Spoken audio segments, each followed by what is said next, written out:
Com alegria e satisfação que cumprimentamos os nossos amigos e irmãos do portal Escola Dominical, com a gloriosa paz de nosso Senhor e Salvador Jesus Cristo.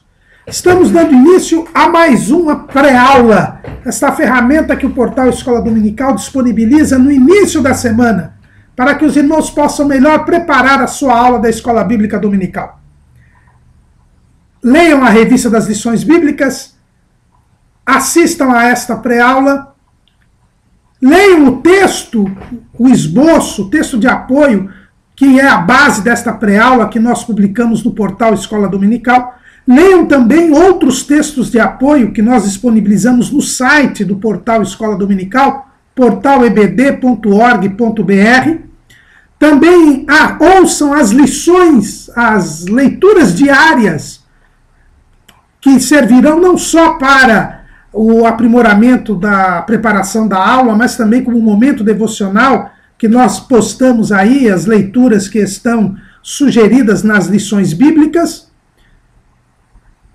Acessem as redes sociais do portal Escola Dominical, no Twitter, no Facebook, no LinkedIn, onde nós colocamos links de dezenas de videoaulas, textos de apoio, slides, de todas as faixas etárias e até de outros currículos de Escola Bíblica Dominical.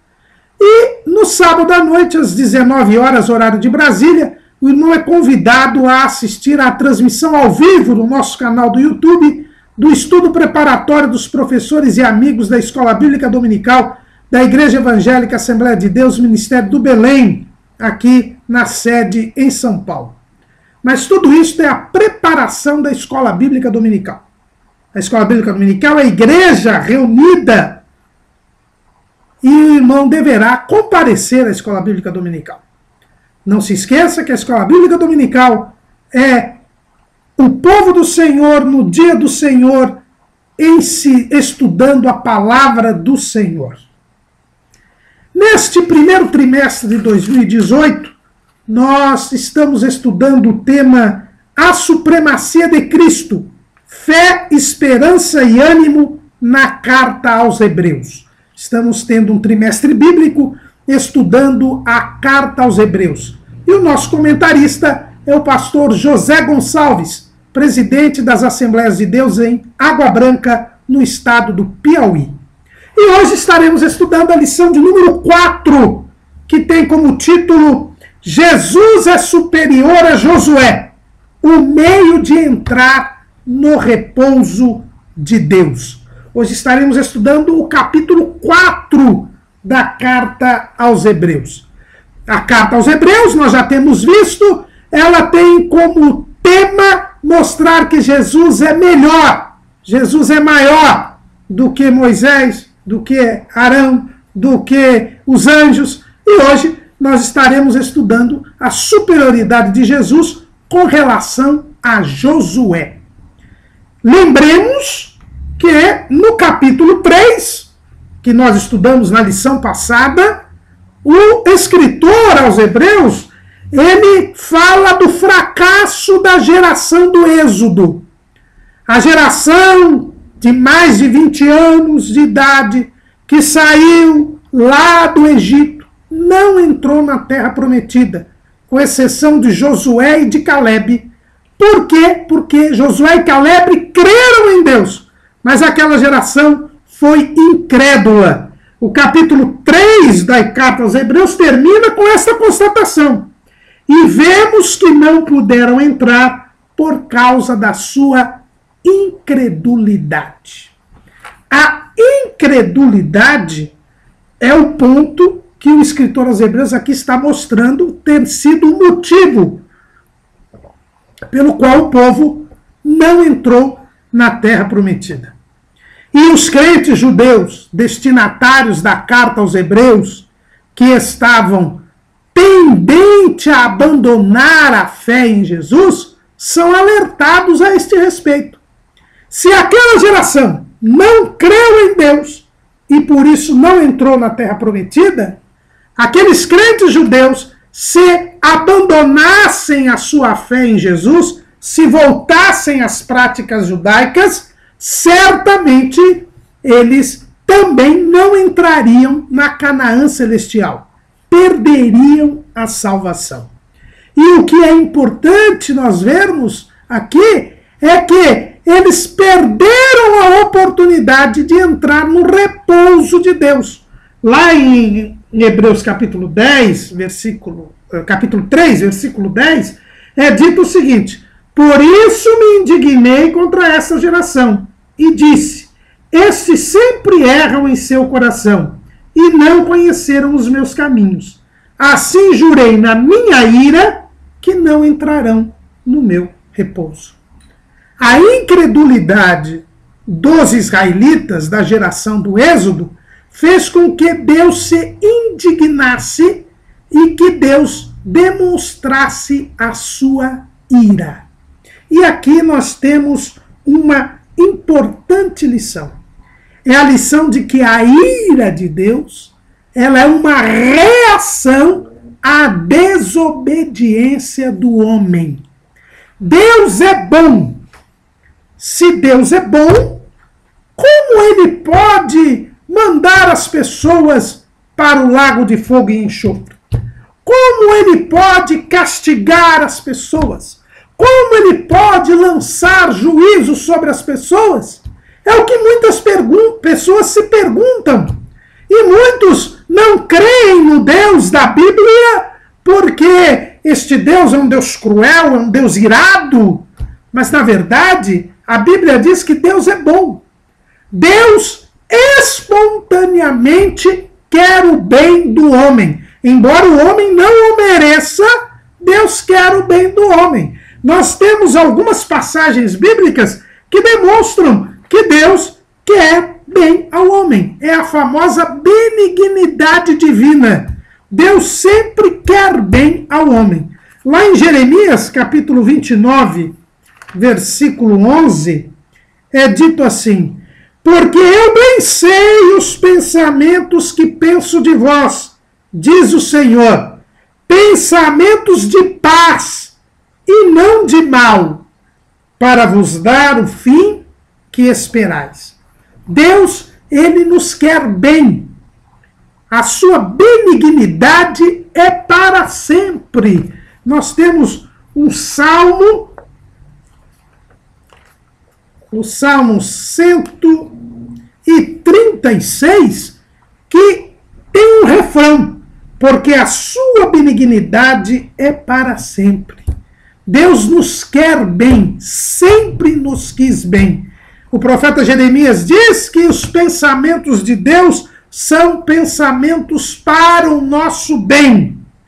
Mas se Deus é bom e ele nos quer bem, por que que ele nos castiga? Por que que ele não deixou o povo de Israel entrar na terra prometida? Porque Deus é bom, Deus é benigno, mas Deus também é justo. Diante da incredulidade do homem, diante da desobediência do homem, diante da recusa do homem em se submeter a Deus, Deus, como é justo, ele se manifesta através da sua ira. Eis a razão pela qual aquela geração não entrou na terra prometida. Ela não entrou na terra prometida porque se recusou a obedecer a Deus e se recusou a crer em Deus. Apesar de todas as demonstrações que Deus deu a Israel a respeito do seu poder, a respeito da sua existência, desde o momento em que houve o clamor do povo, que estava sendo oprimido no Egito, vai até o Monte Sinai, fala com Moisés, manda Moisés para o Egito. Moisés, ele coloca, é usado por Deus com todas aquelas pragas, que eram pragas sobre os deuses egípcios, ou seja, para mostrar que Deus é o único e verdadeiro Deus, que os deuses dos egípcios eram uma mentira. Deus tira o povo com mão forte do Egito, abre o Mar Vermelho, demonstra todo o seu poder, todo o seu cuidado, todo o seu amor para com o povo de Israel no deserto, e mesmo assim o povo não crê em Deus. Mesmo assim o povo não obedece a Deus. É por isso que Deus se indigna com este povo e retribui a desobediência com a ira de Deus. A ira de Deus é uma resposta à desobediência humana. Lá no Talmud, que é o segundo livro sagrado do judaísmo, ou a coletânea da tradição judaica, é dito que com 10 tentações o povo tentou a Deus. Olha o que está escrito lá no Talmud. Com 10 tentações nossos antepassados tentaram o Santíssimo, bendito seja ele, 2 no mar, 2 por causa de água, 2 por causa do maná, 2 por causa das codornizes, 1 em conexão com o bezerro de ouro e 1 no deserto do Parã.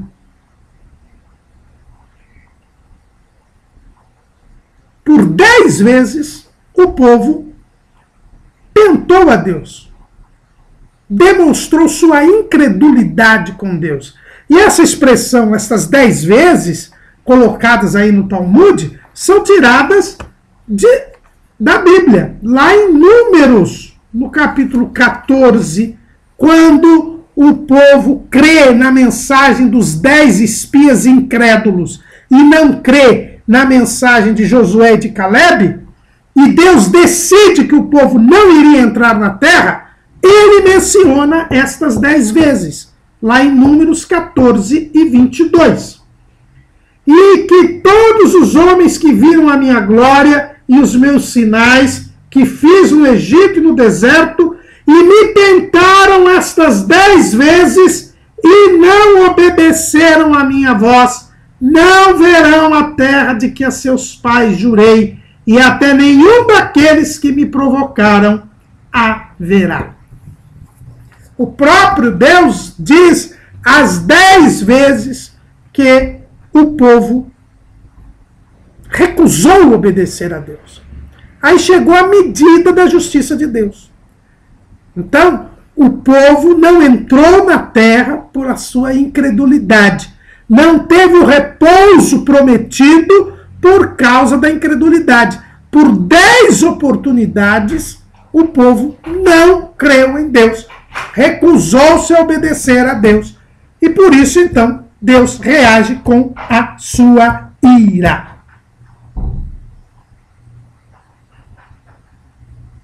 Deus, ele ouviu o povo quando o povo pediu a sua ajuda.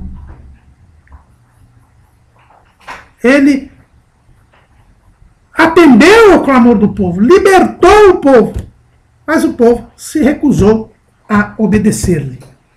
E é por isso que eles não entraram na terra prometida. E isso aconteceu com Israel, mas Deus não mudou. E pode acontecer conosco também.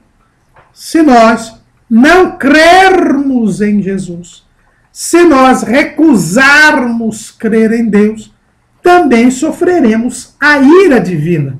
É o que nós encontramos lá no Evangelho segundo escreveu João, no capítulo 3, no versículo 36. Aquele que crê no Filho tem a vida eterna, mas aquele que não crê no Filho não verá a vida, mas a ira de Deus sobre ele permanece. Deus é bom, Deus é benigno, mas a reação de Deus à nossa incredulidade e à nossa desobediência é a sua ira, é o juízo divino. Que Deus nos guarde. E é isso que o escritor aos Hebreus está querendo mostrar aos crentes judeus que estavam pensando em abandonar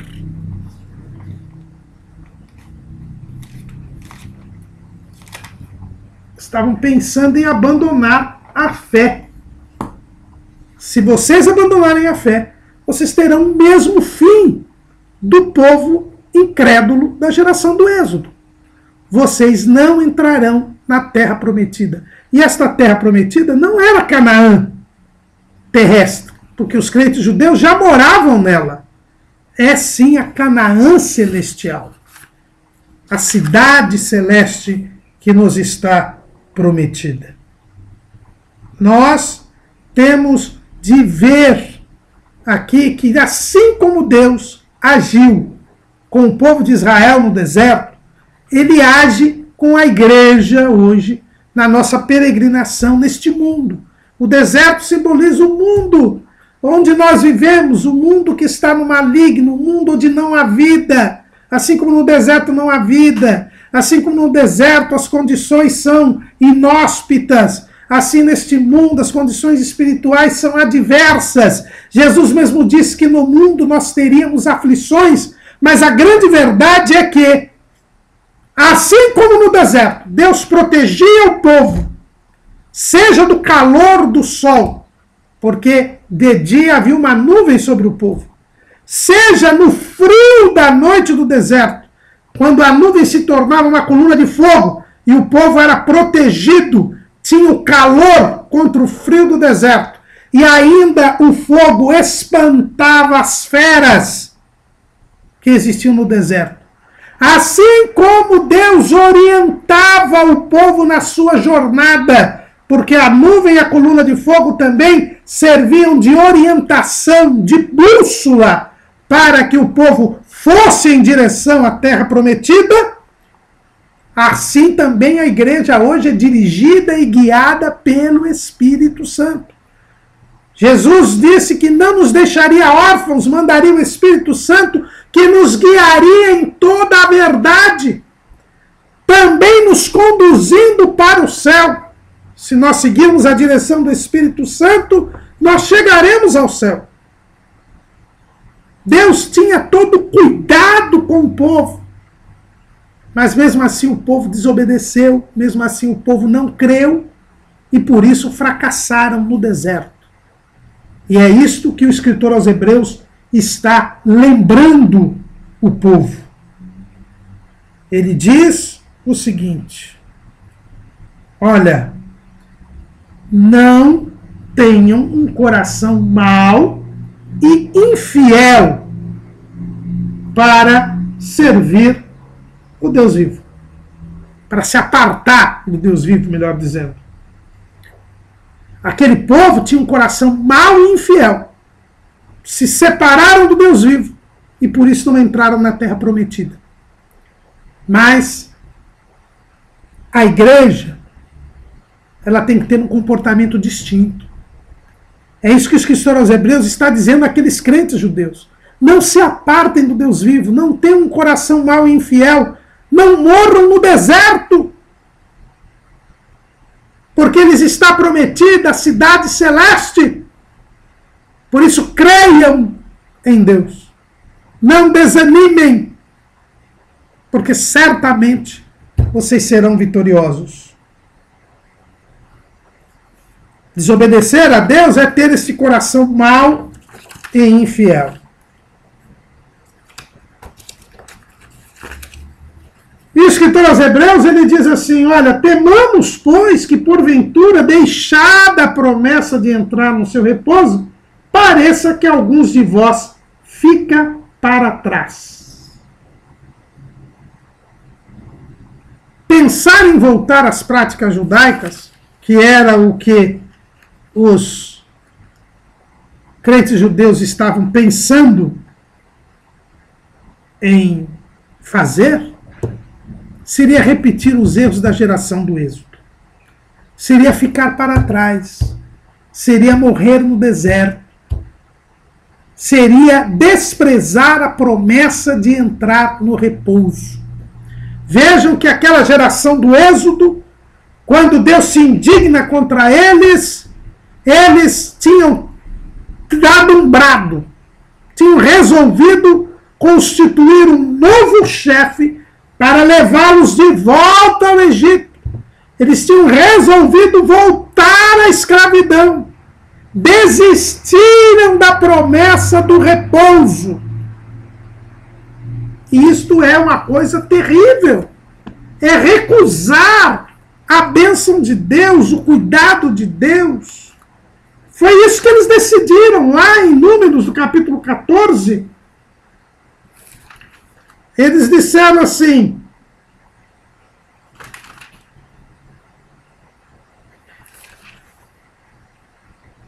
capítulo 14, versículo 4. E diziam uns aos outros: levantemos um capitão e voltemos ao Egito. Eles fizeram pouco caso, desprezaram, abandonaram a promessa de entrar no repouso. E os crentes judeus, para quem estava sendo escrita esta carta, estavam praticando a mesma atitude. O escritor aos Hebreus, ele diz: olha, não deixe a promessa de entrar no repouso. E é triste, vemos que hoje em dia muitas pessoas estão agindo da mesma maneira que aqueles crentes judeus, a quem foi escrita a carta aos Hebreus. Esses crentes estão abandonando a ideia de ir para o céu. Não querem mais saber do céu, querem desfrutar das coisas desta terra. Estão trocando a promessa das mansões celestiais pela promessa da riqueza material, da fama, dos prazeres deste mundo. O verdadeiro cristão, diz o apóstolo Paulo lá em Colossenses, capítulo 3, Colossenses, capítulo 3, versículo 1. Portanto, se já ressuscitastes com Cristo, buscai as coisas que são de cima, onde Cristo está assentado à destra de Deus. Pensai nas coisas que são de cima, e não nas que são da terra, porque já estáis mortos, e a vossa vida está escondida com Cristo em Deus. Quando Cristo, que é a nossa vida, se manifestar, então também vós vos manifestareis com Ele em glória. O verdadeiro salvo, ele pensa no céu. Tem um irmão aqui, o pastor Eliseu, aqui de um setor, aqui, setor do Parque São Lucas, aqui no Ministério do Belém, aqui em São Paulo, que ele sempre diz assim nos cultos: vamos pensar no céu, irmão. E o verdadeiro crente, ele pensa no céu. Aqueles crentes judeus estavam tentados a pensar na terra, por causa da perseguição que estavam sofrendo por parte dos judeus e dos romanos, e da tensão do conflito entre judeus e romanos ali na Judéia, que acabou desembocando na primeira guerra entre judeus e romanos. Eles estavam pensando em abandonar a Cristo para ter dias melhores aqui na terra. Mas o escritor aos Hebreus, ele não deixa, olha, foi exatamente isso que fizeram os israelitas que morreram no deserto. Embora libertados do Egito, morreram no deserto, porque quiseram voltar para o Egito. E nem foram para o Egito. E nem entraram na terra de Canaã. Morreram no deserto. Irmãos, tenhamos cuidado. O escritor aos Hebreus mostra que nós não podemos perder de vista o céu, a promessa de entrar no repouso. E esta promessa não pode ser desprezada por nós. Mas por que aquela geração do Êxodo tomou esta atitude? O escritor aos Hebreus, então, vai explicar por que a geração do Êxodo não entrou na terra prometida. Por que ela cometeu esse grave e irreversível equívoco de deixar de lado a promessa de entrar no repouso, de querer voltar para o Egito? Vejam os erros da geração do Êxodo. Estes erros, eles estão narrados pelo apóstolo Paulo lá em 1 Coríntios, capítulo 10, versículos 7 a 10. Olha o que diz o escritor o apóstolo Paulo.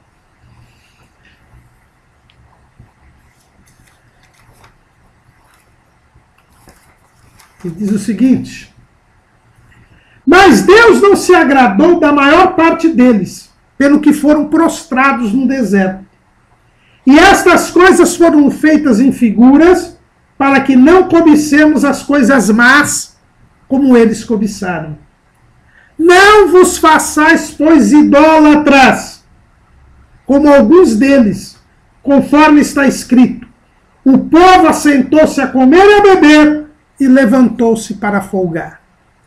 Primeiro erro daquela geração que a fez morrer no deserto foi a idolatria.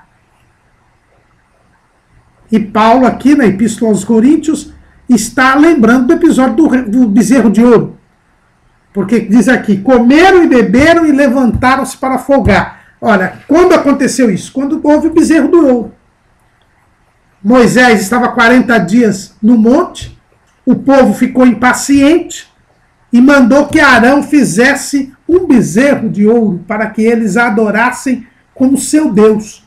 Eles quebraram os 2 primeiros mandamentos da lei de Moisés.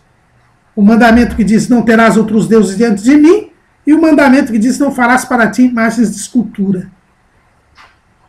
Foram esses 2 primeiros mandamentos que foram quebrados. Logo, os 2 primeiros que foram quebrados. E a tradição judaica diz que esses 2 primeiros mandamentos foram falados diretamente por Deus no Monte Sinai. Há uma, portanto, rebeldia, quanto mais e direta contra Deus, por parte daquela geração. E se nós colocarmos qualquer coisa em primeiro lugar na nossa vida que não seja Deus, nós estaremos cometendo idolatria. E também não iremos entrar no céu. Os crentes judeus estavam querendo voltar ao judaísmo, querendo substituir o Deus, a adoração a Deus, e Cristo é Deus, pela lei, pelas tradições judaicas. Esse foi o primeiro erro da geração do Êxodo. E se cometermos este erro também, nós não entraremos no céu. O segundo erro cometido pela geração do Êxodo foi a idolatria. Olha lá, 1 Coríntios 10:8. E não nos prostituamos como alguns deles fizeram e caíram no dia 23.000. Aqui o apóstolo Paulo está se lembrando do episódio de Baal Peor, quando 23.000 israelitas, no mínimo, foram festejar com as moabitas uma festividade a Baal Peor. Foram adorar a Baal Peor. E o culto a Baal era um culto de prostituição, de orgias sexuais. É o que está escrito lá em Números, no capítulo 25, de 1 a 9. A prostituição, ela também nos impede de entrar no céu. Quando nós falamos aqui em prostituição, não falamos apenas em imoralidade sexual, mas falamos também em infidelidade a Deus. A prostituição é infidelidade, é o adultério espiritual. Também, aquele povo foi infiel, foi adorar a Baal, sendo que Deus o cuidava, Deus o protegia. Deus até impediu que Balaão, amando de Balaque, amaldiçoasse o povo, e o povo mesmo foi se tornar maldito, indo adorar a Baal Peor. Muitos nos dias de hoje estão deixando a concupiscência da carne, a imoralidade sexual, a infidelidade conjugal dominar as suas vidas. E eles também não entrarão no céu. Mas prossegue o apóstolo Paulo mostrando os erros da geração do Êxodo. lá em 1 Coríntios, capítulo 10, versículo 9, e não tentemos a Cristo, como alguns deles também tentaram e pereceram pelas serpentes.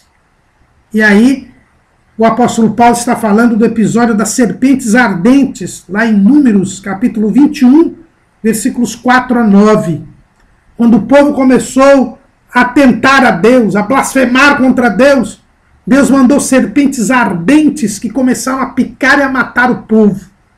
E no meio daquela situação, Moisés clama a Deus e Deus manda que Moisés fizesse uma serpente de bronze e a estendesse e a levantasse. E quem quer que olhasse para aquela serpente era curado da picada da serpente. Uma figura de Cristo. O próprio Jesus vai dizer que assim como Moisés levantou a serpente no deserto, assim importa que o Filho do Homem seja levantado e cure do mal do pecado a humanidade. A tentação a Deus, nós já vimos aqui, o próprio Deus disse, vocês me tentaram 10 vezes, por isso não vão entrar na terra prometida. Não podemos tentar a Deus, provocar a Deus, duvidar das promessas de Deus. Isso também nos faz perder o repouso, deixar a promessa do repouso. E a murmuração. Diz Paulo lá em 1 Coríntios 10 e 10, e não murmureis, como também alguns deles murmuraram e pereceram pelo destruidor. A murmuração. Tem um hino da harpa, que eu acho que ele é um dos menos cantados, justamente porque o povo gosta de murmurar. É o hino 302,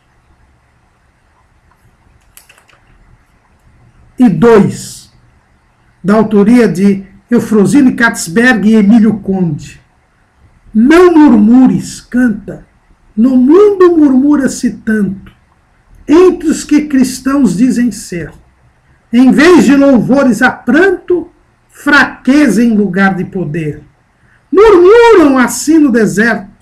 Em Mara, Israel murmurou, ó, não veem que Deus está perto, jamais seu auxílio negou. Em vez de murmurares, canta um hino de louvor a Deus. Jesus quer te dar vida santa, qual noiva levar-te para os céus. O murmurador, ele não entra no céu também. Não entra, porque ele não crê em Deus. Ele reclama de Deus porque ele duvida das promessas de Deus. Então esses foram os erros da geração do Êxodo. O próprio Paulo termina esta meditação aqui em 1 Coríntios dizendo, ora, tudo isso lhe sobreveio como figuras e estão escritas para aviso nosso, para quem já são chegados os fins dos séculos. Aquele, pois, que cuida estar em pé, olhe, não caia. A geração do Êxodo fracassou, provocou a ira de Deus. Por quê? Porque foi idólatra, porque se prostituiu, porque tentou e provocou a Deus, porque murmurou. Mas não é só isso. O escritor aos Hebreus diz que aquela geração ouviu a palavra de Deus, mas nada lhes aproveitou, porque não estava misturada com a fé naqueles que a ouviram. De nada adianta ouvir a palavra de Deus e não crer na palavra. É chover no molhado. Não muda nada. Jesus mesmo no Sermão do Monte disse que aquele que ouve e não pratica as palavras dele é como aquele que constrói a casa sobre a areia. Quando vierem as adversidades deste mundo, a casa cai. Mas aquele que ouve e pratica, a este sim, persevera até o fim. E por que pratica? Porque ele crê. Porque ele crê. A palavra de Deus, o poder de Deus foi mostrado àquela geração, mas eles preferiram deixar de lado a promessa do repouso. Entraram na idolatria, na prostituição, na tentação e provocação a Deus e na murmuração. Não creram e não lhes aproveitou nada daquilo que Deus fez, das maravilhas que Deus fez. Irmãos, havia milagre diário na jornada do deserto. A nuvem se transformava em coluna de fogo. Repousava ou levava o povo. Todo dia, menos no sábado, caía o maná. A rocha que Moisés feriu lá em Horebe acompanhava o povo, dando água para o povo. Com exceção da segunda passagem de Massá e Meribá.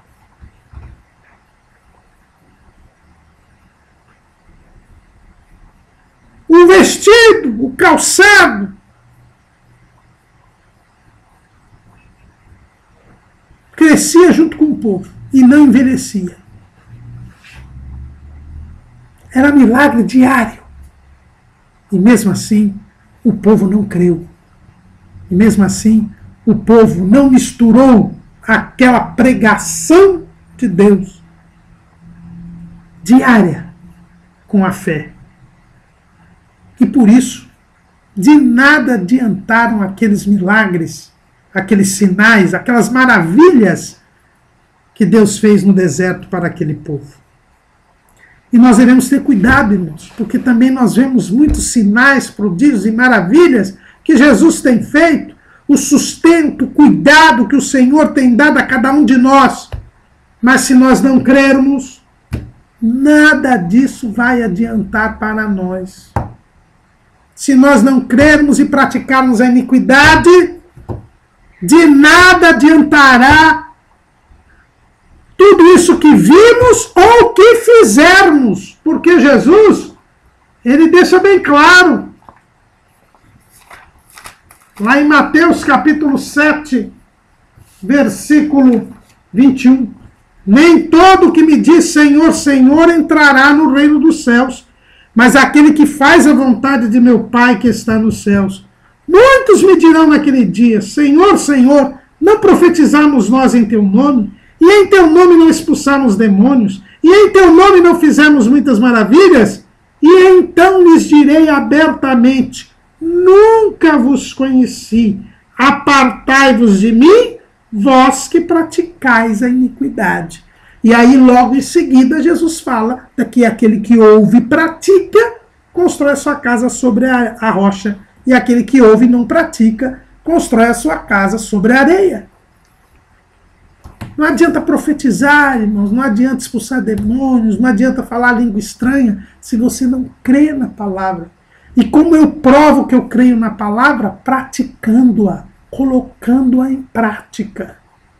Porque se eu não colocar em prática a palavra de Deus, se eu não colocar a fé, misturar com a fé a palavra que eu tenho ouvido, isto será inútil. Serei um incrédulo e não entrarei na Canaã celestial. Agora, aquele que crê, este entra no repouso. É o que diz o escritor aos Hebreus. Porque nós, os que temos crido, entramos no repouso. Tal como disse, assim jurei na minha ira que não entrarão no meu repouso, embora suas obras estivessem acabadas desde a fundação do mundo. E é aqui neste momento que o escritor vai mostrar que Jesus é superior a Josué. Porque Josué foi quem conduziu o povo à terra prometida. Aquela geração do Êxodo, contra quem Deus tinha se indignado, ela morreu no deserto. Mas a geração seguinte entrou na terra prometida, que era o repouso. a terra que mana leite e mel. Mas o escritor aos Hebreus diz, olha, na verdade, a Canaã terrestre não era o repouso. O verdadeiro repouso é a cidade celestial. Por quê? Porque Davi, muito tempo depois da conquista da Terra Prometida, Davi, ele vai falar a respeito de um outro repouso. Olha o que diz o escritor aos Hebreus. Porque em certo lugar disse assim do dia 7, me repousou Deus de todas as suas obras no 7º dia. E outra vez este lugar, não entrarão no meu repouso. Visto, pois, que resta que alguns entrem nele, e que aqueles a quem primeiro foram pregadas as boas novas, não entraram por causa da desobediência. Determina outra vez um certo dia, hoje, dizendo por Davi, muito tempo depois, como está dito, se hoje ouvirdes a minha voz, não endureçais os vossos corações.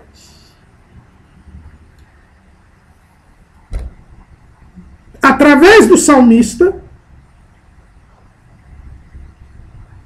Deus diz que havia ainda um repouso.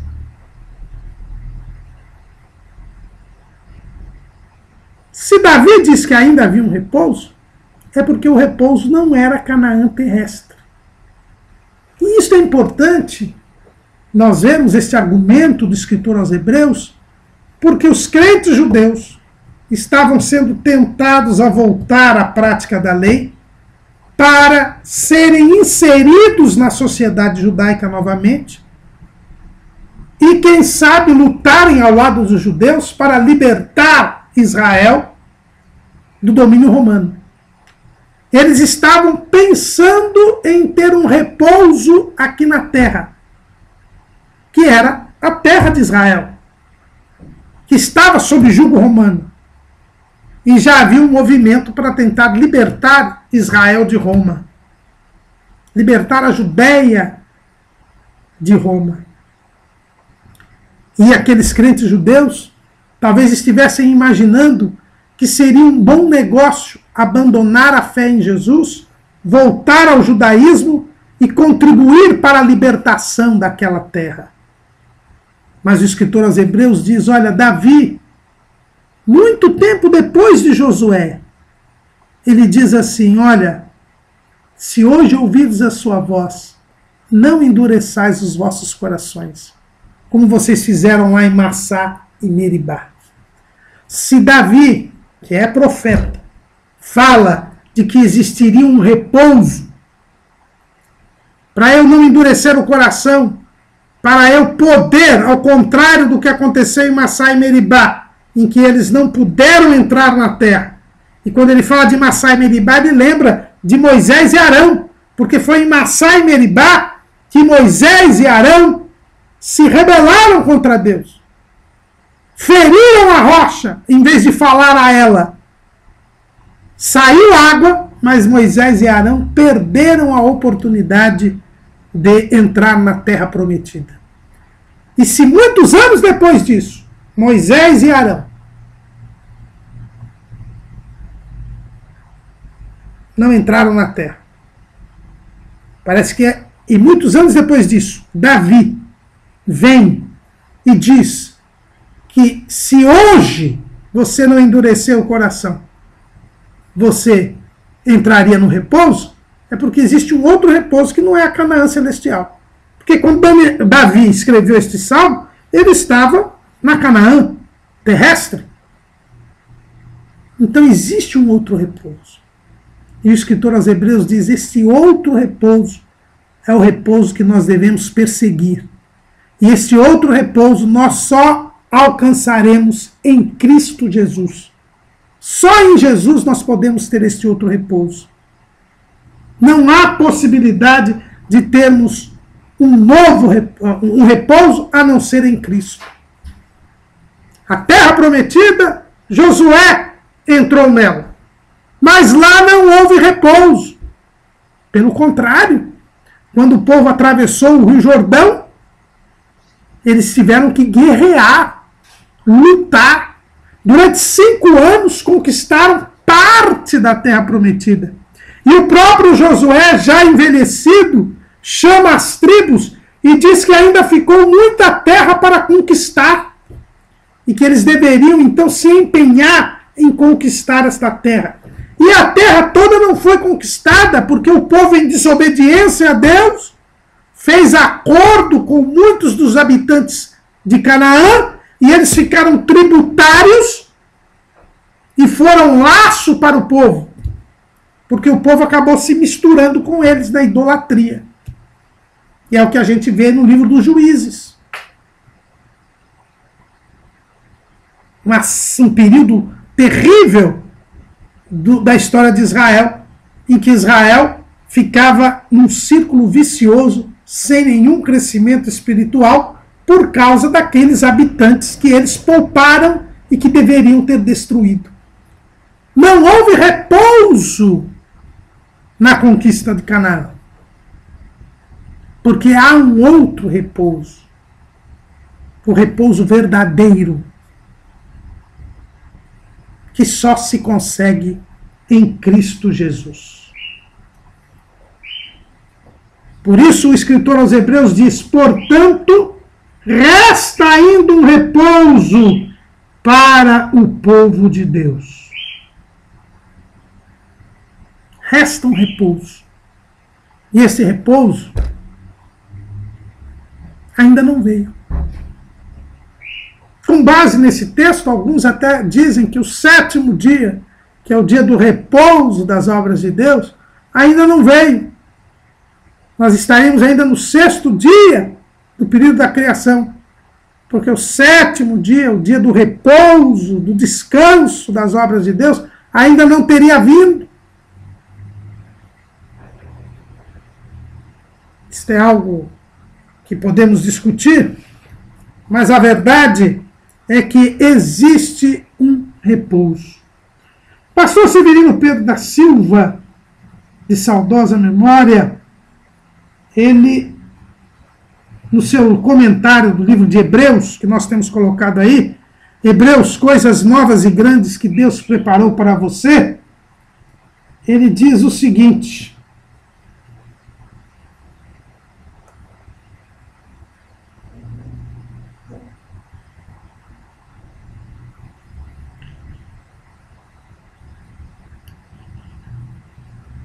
ele nos fala o seguinte: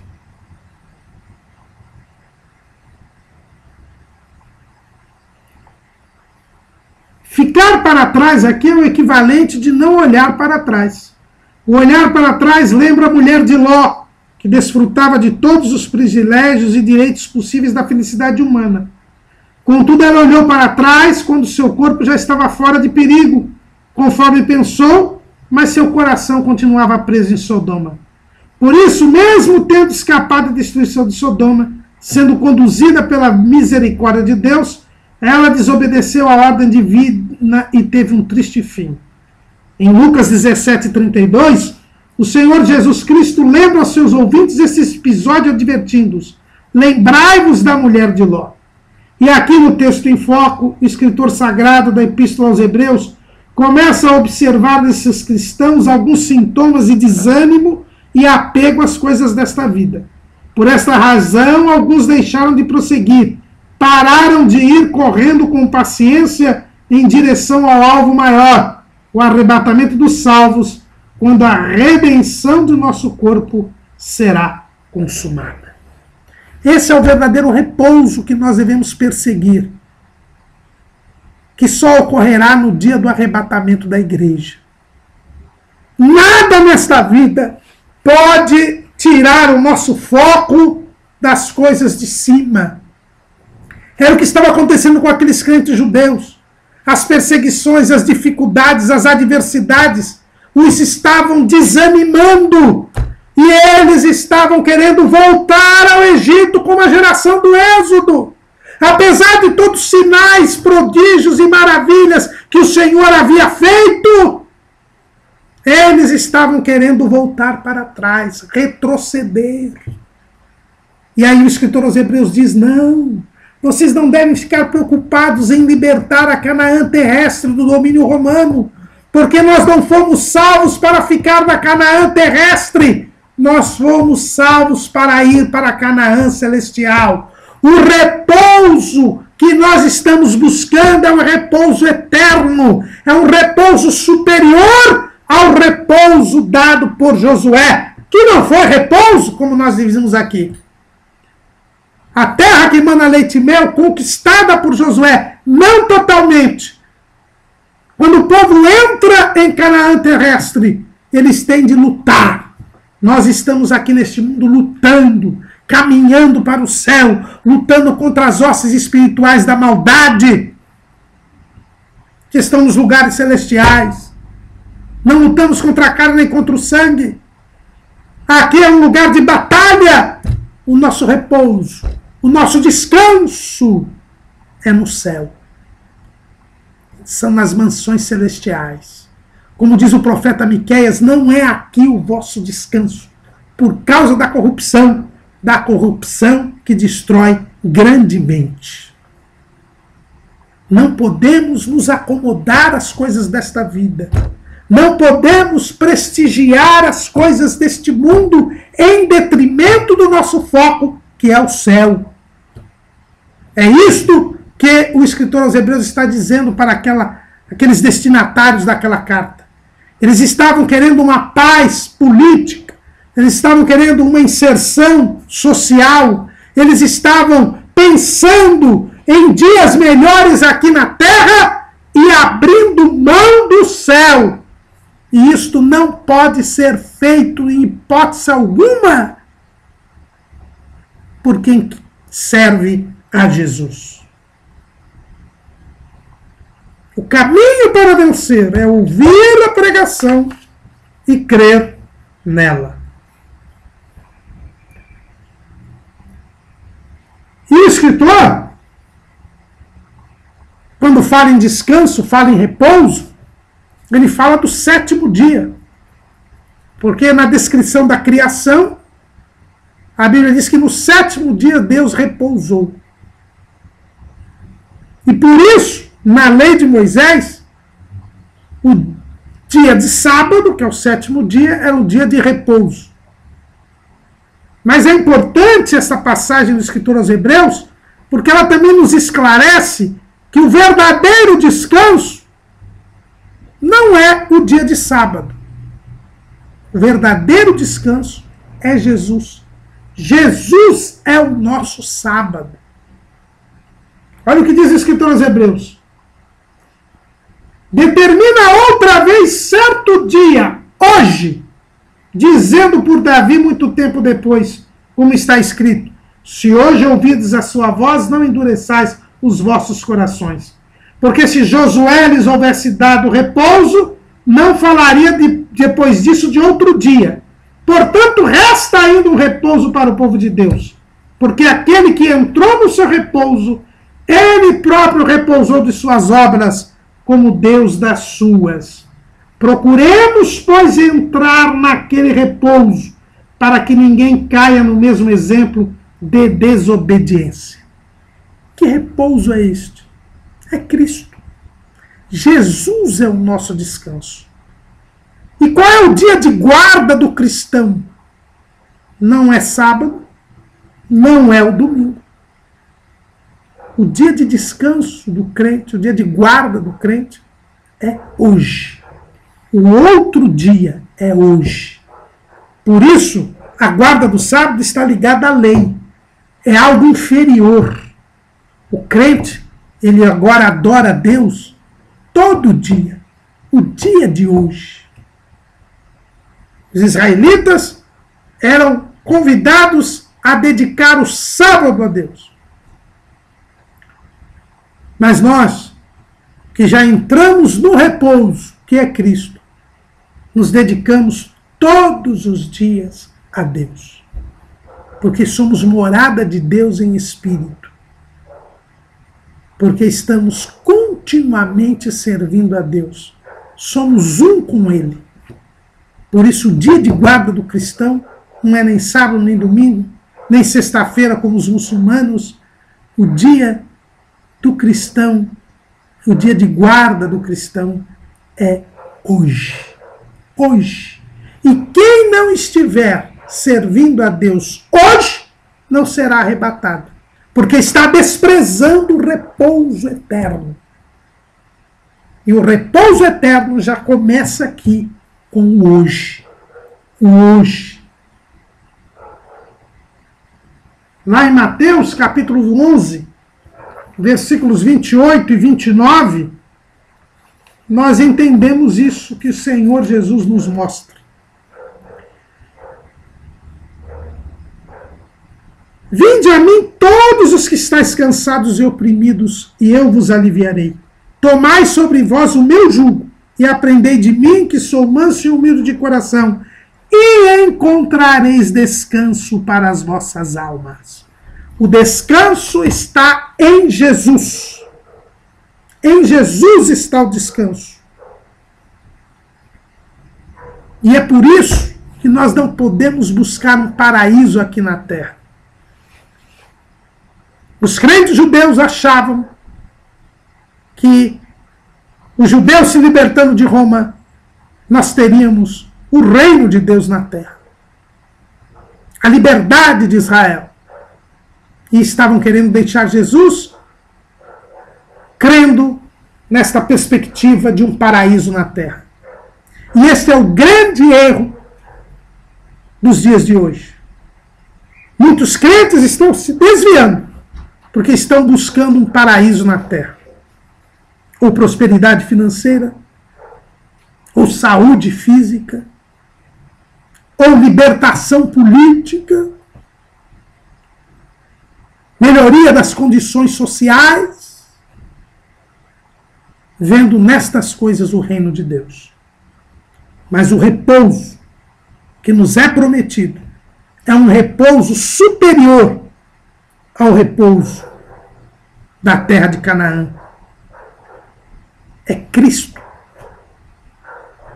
É a comunhão com Cristo nas mansões celestiais. E o meio de entrar neste repouso,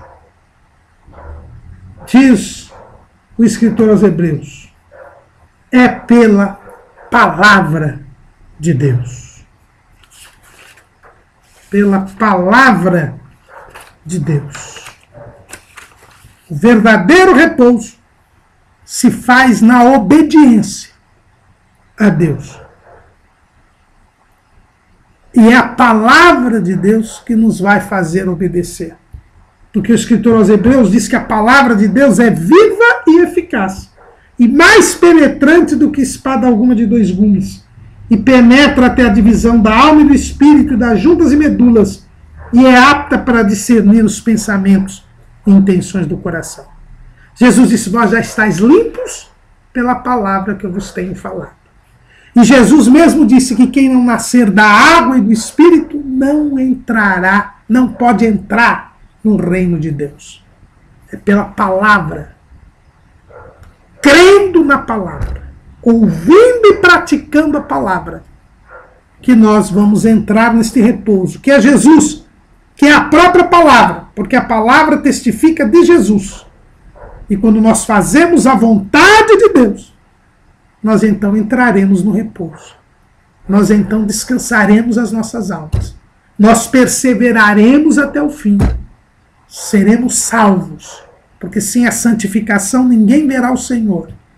E é a palavra que santifica. Jesus disse: santifica-os na verdade. A tua palavra é a verdade.